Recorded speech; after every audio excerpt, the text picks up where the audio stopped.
your main event. Introducing the hosts of Wrestling with Freddie, Jeff Dye and Freddie Prinze Jr. What's up, everybody? Welcome to a brand new episode of Wrestling with Freddie. And it's just Freddie because there's no Jeff today. And we're sad about that, but we're happy because the Royal Rumble, my favorite pay-per-view, by the way, it's cold as hell in the mornings in Los Angeles. So I got my favorite hoodie on. You can't see it, but it's a Datsun 280Z hoodie because it's my favorite car in the world. Anyway, it was the Royal Rumble, 30-man Rumble, which is what we like. And not that 40-man Rumble stuff. Gets a little crazy, except when Titus slid underneath the ring that one time. That was super great. But yeah, so we'll get into that. Also, next week is our final episode of the season. Just the season. We're coming back, y'all. Don't worry. So this is the second, what do they say? The penultimate. This is the penultimate. Anybody ever says penultimate anything to you, just punch them right in the face. Not me. I'm the one telling you to do it. I'm not saying it. I'm using it as an example of why you should punch someone in the face if they say penultimate. But I'm not saying it. I'm saying second to last episode because that's a normal human way to say it. Also watch The Substance. That movie was super creepy, and the final 10 minutes is wild as hell. So I know a lot of horror wrestling fans are horror fans as well. So that's a fun one to see. It's body horror. If you're into body horror, if you're into like Cronenberg movies or Brian De Palma movies, things like that. Anyway, on to professional wrestling. Oh, be on the lookout on our Instagram. The handle is Wrestling with Freddie. Super creative there. We're going to post how you guys can send in your questions. We're going to answer questions from you guys on our final episode, and Jeff will be here too, and it will be awesome. And you guys can ask whatever you want. You can ask about my federation if you missed episodes. If you don't know what's up with it, listen in because I've given all the updates I can so far. If you don't want to catch up, that's fine too. You can just ask. We'll get into all your questions. Have some funny questions for Jeff too, and yeah, we'll do that. Let's just get into the damn show. Here we go. The women's Royal Rumble match. I took some notes. I watched it downstairs with the kids. Here we go. So we got the women's Royal Rumble, and unlucky number 1, Io Sky, and unlucky number 2, Liv Morgan, because those numbers hardly ever win. You know that. They were the first two in, and this was a really good Rumble, you guys. I'm not going to do highlights. We don't do highlights anymore. We used to do highlights, and I'm sure you guys were like, what, bro? You never wrestled. Can't do highlights. I took one bump, not like a drug, like a stunt fall from Randy Orton. So you could suck on that. But anyway, this was a good Rumble. Bayley came in. I thought we were going to get a little Bayley versus Io, and they did the little tease where they're going to fight. They're going to fight. Gonna fight. Wha-bam, wha-bam. They both get kicked. They're not going to fight. They teased a couple of those. I think one in the women's and one in the men's as well. I think Braun was in the men's one. I can't remember who he was almost going to fight, and then they didn't get to. We got some Maxine in there. She came in and had a good, happy moment, and then she got her ass kicked and thrown out too. So it was one of those, yay! Oh, shout out to Maxine. She's working hard and doing her thing. Chelsea came in. She's always does comedy shit. I mean, I remember when I worked there, Santino Marella did a lot of comedy wrestling. So that's not some people's thing, but it really grew on me when I was there, and I learned to love it. She does a very similar thing. She's got a very sort of comedic wrestling, and she can go too, which is wild. So could Santino, but she's taken some huge falls off ladders. I don't know if you guys saw the one in Toronto, the pay-per-view in Toronto, but she took a huge friggin' fall off that. And I know she did it in TNA too. I got educated on that by some of our Instagram followers who wrote in. So keep doing that because sometimes I get to read them. And if I don't, our producer says, hey, check this out. This is pretty cool. And then I read it. But yeah, so she was in there. She did her thing. And Alexa Bliss is back, ladies and gentlemen. Alexa Bliss, everybody's little miniature favorite wrestler ever. She's so tiny. And she came out and she looked awesome. She brought her doll. I think the doll's name's Lily. So merch sales are about to go up, ladies and gentlemen, because everybody buys that doll. And all her moves came off super crystal clean. And she looked great in there. And that got a huge pop. And then all of a sudden, here comes at number 25, Trish friggin' Stratus. Another huge pop. She came out. She looks better than she did when she was in her friggin' 20s. She came out and she looked pretty damn good in there too. Got her moves off. All of a sudden, out came Raquel Rodriguez, and everybody goes, oh, shit. And because she's going to kill everybody. And she's teammates with Liv Morgan, or best bros with Liv Morgan. And so they started beating everybody's ass. And you're like, okay, here we go. This is the two-man thing that they do, or, someone's tag team partner comes in and all of a sudden they have an advantage. But that person rarely wins. And then the pop of all pops, ladies and gentlemen. The queen has returned. Long live the queen. Charlotte Flair was back with a knee brace. My daughter popped hard. She's 15. She was like, yeah, she's back. Where the hell has she been? She was yelling. Charlotte Flair came back in, beat up everybody, kicked everybody's ass. And then all of a sudden, Nia Jax comes in and takes out like 17 people in one like giant move, kills everybody. And it comes down to the final three, which was Nia Jax, Roxanne Perez, who I'm just getting hip to. She's only been on the main shows a couple times. I don't watch NXT, but I hear it's getting cool. I don't have time to throw an extra hour of wrestling in there right now. And so it was Roxanne Perez, Charlotte Flair, and Nia Jax. And of course, you know it. I know it. We all knew it. It was actually, I believe it was my prediction for the winner was Charlotte Flair. She kicked ass. And I believe she's going to pick Tiffany Stratton. That'll be her WrestleMania match. That'll give Tiffany time to still develop and learn on the microphone in a promo battle against Charlotte Flair, who owns her character. I mean, owns that character. She has like an aura about her, like Charlie Murphy's talked about Rick James. I saw his aura.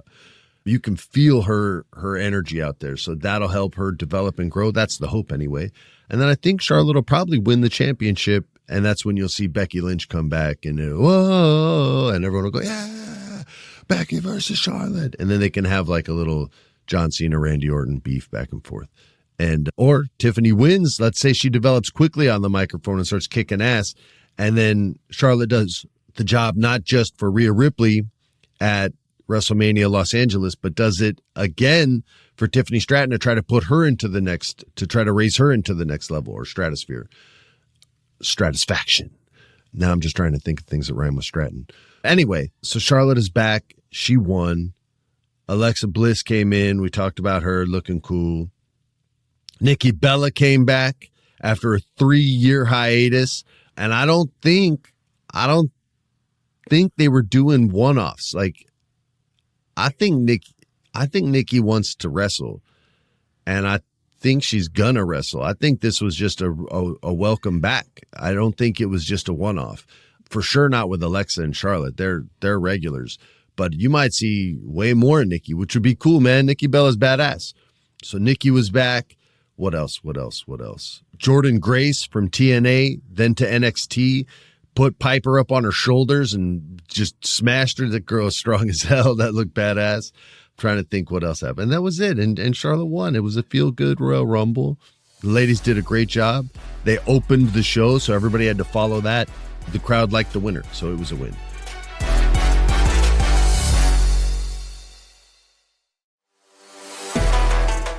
The Tag Team Championship was when I started cooking dinner. They haven't put a lot into this story. I know what happened. I do watch the product. I know Johnny hit him in the balls. I saw the sweet video package. It was all scenes that I had already seen. They wrestled a 2 out of 3. They did a smooth tag, no tag to get the first fall, which was kind of cool. I watched while I cooked. I should have posted the steak, man. I made this yummy. My wife picked up these steaks, man. They were looking so good. They were like the Wagyu beef with all the fat in it. Freddie, that's bad for your heart. Shut up. It tasted delicious. I should have posted it. It looked so good when it was sizzling. If I can find I delete a lot of my videos so my phone doesn't fill up because I got an old phone. If I can find who I texted it to, I'll resave it and I'll post that steak, and it'll be as delicious as Charlotte Flair winning the match. So yeah, so Motor City Machine Guns, I'll almost mess up their name every single time. If it wasn't written in front of me, I would have called them the Motor City Marauders or something. I don't know. But anyway, DIY, Johnny Gargano, Tommaso Ciampa, they retain as they should. They're the superior microphone performers. They should be the champs, and it's good to have bad guy champs. We got a lot of good guy champs, and we need bad guy champs too out there in the world of wrestling because it gives people an opportunity to chase them, multiple people, and multiple people can get over. when it's the good guy champ, once the bad guy wins, then they become the chased. But if they lose, then what do we build them up for in the first place? So that's why it's better to do it the other way. Anyway, the undisputed WWE Championship. Cody friggin' Rhodes. Oh, no, it's not. You can't say that, Freddie. That's someone else's gimmick. That's gimmick infringement. I was going to say the F word, but I didn't want to cuss, and instead I gimmick infringed. Sorry. Cody effing Rhodes versus Kevin effing Owens in a grueling ladder match. That's what the notes say. This match was so old school and so sick, and both guys took huge bumps, and I mean huge bumps. Kevin took the biggest one and the coolest one through a ladder at the end, and he got smashed. I think Jeff picked him to win because his promos were so good that he thought there might be a little back and forth between the two guys. But all for naught, Mr. Dye. You were wrong, and I was right again. If you guys are betting, you know to roll with Freddie, not Jeff, and you'll make your money. I think I've had one bad pay-per-view since we started doing this. Also, Cody Rhodes is All Might. If you don't know who All Might is, type in My Hero Academia All Might and find a new show that you can watch with your kids. It's pretty cool, and it's even cool for grown-ups too. It's very well written, and you can watch the subtitle if you're cool like me and you want to hear the Japanese actors do it, the OGs. But I hear the dubs just as good, so you might want just the English dub because you're like, man, I don't do subtitles, and it takes my attention away from the screen. That's why I don't like when they do that for Shinsuke. Well, you'll get used to it is what I'll say, or just do the dub. No dub with Shinsuke though. Anyway, oh no, Jeff. Oh wait, I picked Kevin Owens. I just looked at the notes. Was I the only one that was fooled? Oh man, I lost you guys so much money.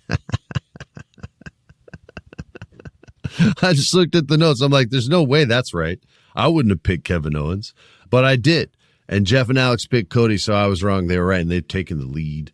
We all picked DIY to retain. Crap, man, I don't want to lose. Hold on a second. Producer Alex thought Becky would return and win, but he was wrong, and Jeff and Freddie picked. Damn it, now I'm behind. And I didn't get the Royal Rumble right. Son of a bitch. Oh, I hate losing. God, I hate losing. We got to get Jeff off this podcast once and for all. That's how bad I hate losing. He's gone. He's out. The Men's Royal Rumble, Jey Uso.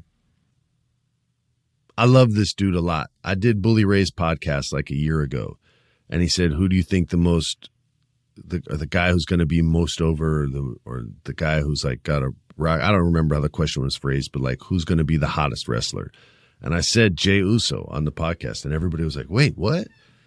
And we had talked about him and his brother during the Bloodline, and how he had a lot of emotion that he was successfully kind of putting out there on screen when the Bloodline was having a lot of drama, when he didn't trust Sami Zayn, all kinds of shit, when everything was going down.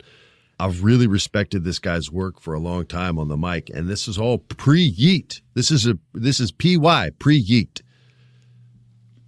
PY also stands for post-Yeet, but you guys know I'm talking about pre-Yeet because you guys listen to the show. His acting was really, really good, and then he found this thing, right? Because the audience likes to what? The audience likes to be involved. Even if they know it might screw the wrestler up, they can't help it. They really want to throw the what in there. And a lot of the crowd doesn't know that it's bad to do to the wrestlers and can have a negative impact on their careers and things like that. So they're just doing it because they want to be a part of the show. And I used to get mad at it, but I've changed in my old age. I've evolved, and I get it. They want to be involved, and there's nothing wrong with that. And it's actually a really special and cool thing when the wrestlers can handle it. When they can't, it's hard to see a wrestler's dreams kind of die in front of me. But I get why you do it. What Jey Uso did was replace the what with a word he prefers, with the word yeet. Because Jey likes to work a promo moment to moment, which is how most actors audition for jobs, by the way, moment to moment, because you're looking down, you're gathering your thought, you're coming up from the script, you execute the line. Me, I would just memorize everything and still do that, so they would think that wasn't like the best the performance was going to be, but I would just use it to play the game. I knew all my shit. I was too nervous to do it the other way. No freaking way. Jey works very moment to moment, which is, it has this, it's like It's the opposite of jazz. It would be like a hip hop beat, right? Like jazz is kind of all over the place and you find the rhythm. Whereas when hip hop starts in the club, everybody starts dancing right away. Jazz, you have to kind of find yourself. Hip hop tells you what it is, and it's very deliberate. It's to the point, and you hear I'm already stopping on a beat because that's when I want you to do your yeet, which would normally be the word what. And it's such a genius gimmick that almost never came to fruition because of legal copyright stuff where we can't say words anymore. We can't sing happy birthday anymore. We can't do anything anymore. But the WWE really fought for that. And I'm sure Jimmy's counting his lucky stars that they did, or Jay rather, sorry, because it's one of the smartest techniques I've ever seen anyone use in any format of public speaking, whether it be professional wrestling, stand-up comedy, theater, motivational speaking, like anything. It's so friggin' smart. And I can't believe he pulled it off. And I know there's some people that are like, no yeet. That's fine. You don't have to like the yeet, but you can't deny that the yeet has worked and worked at an incredibly high level. It's on a bunch of shirts that people really like to buy. And now the dude has won the frigging Royal Rumble and moves on to WrestleMania. And I guess I don't even know who he's going after. I mean, he's a Monday Night Raw guy, which puts him in line with Gunther. But he has history with Cody. But Cody and him would be good guy versus good guy. Whereas even though I think Gunther's a good guy, he's probably a really nice guy in real life. That would at least be a heel versus babyface match. So I think that's the direction he's going to go, but I'm not sure. Which leads us to John Cena's final run.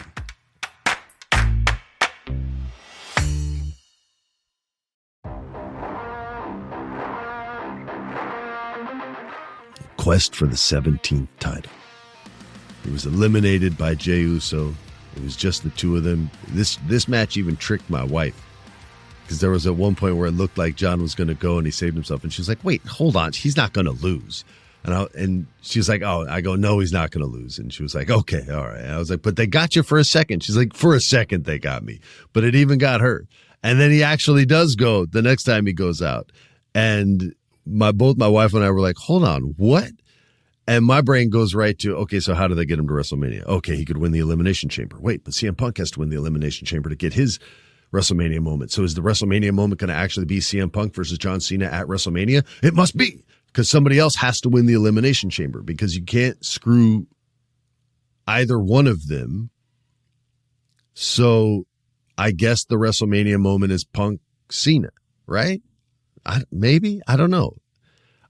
But John Cena, right away, John Cena had to win the Elimination Chamber in my mind, because his story is coming to a close more quickly than CM Punk's.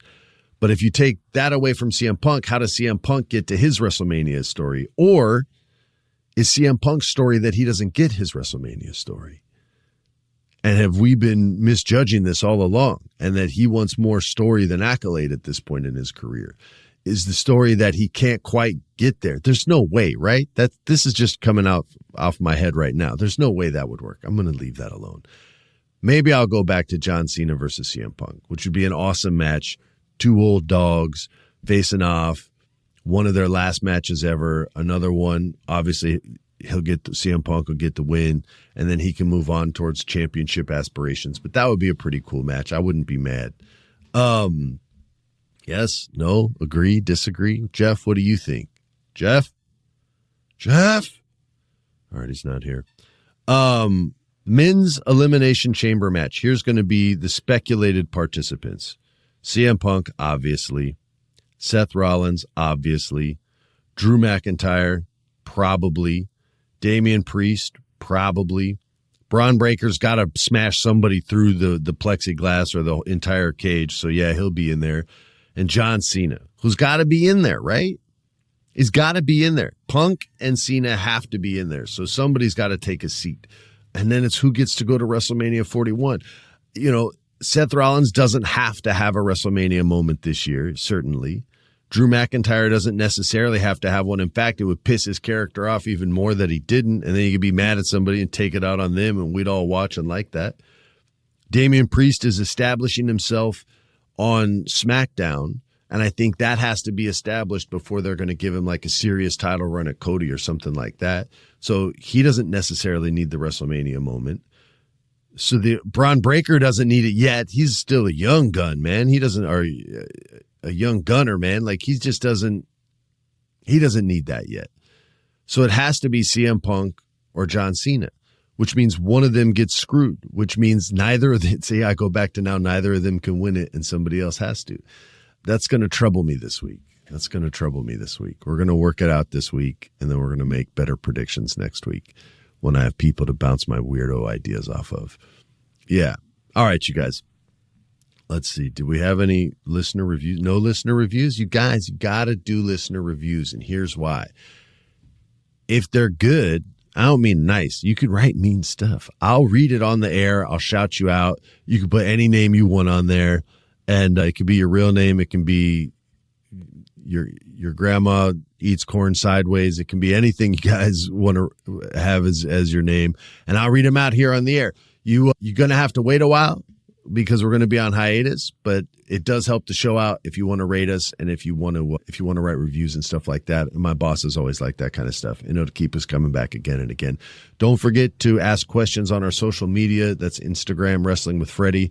I think it's Wrestling with Freddie across the board. Search us up out there. Follow us. I get to read them, whether I search them or not, because our producer is very, very, very responsible and shows them to me each week, the good and the bad, and he lets us know what you guys engage the most on, and I'll try to gear a lot of the topics towards the things you guys engage. So please, or towards the things you guys talk about. So engage and let us know, and we'll make adjustments. You guys wanted more WWE? You've been getting more WWE. You know what you didn't hear a lick of today?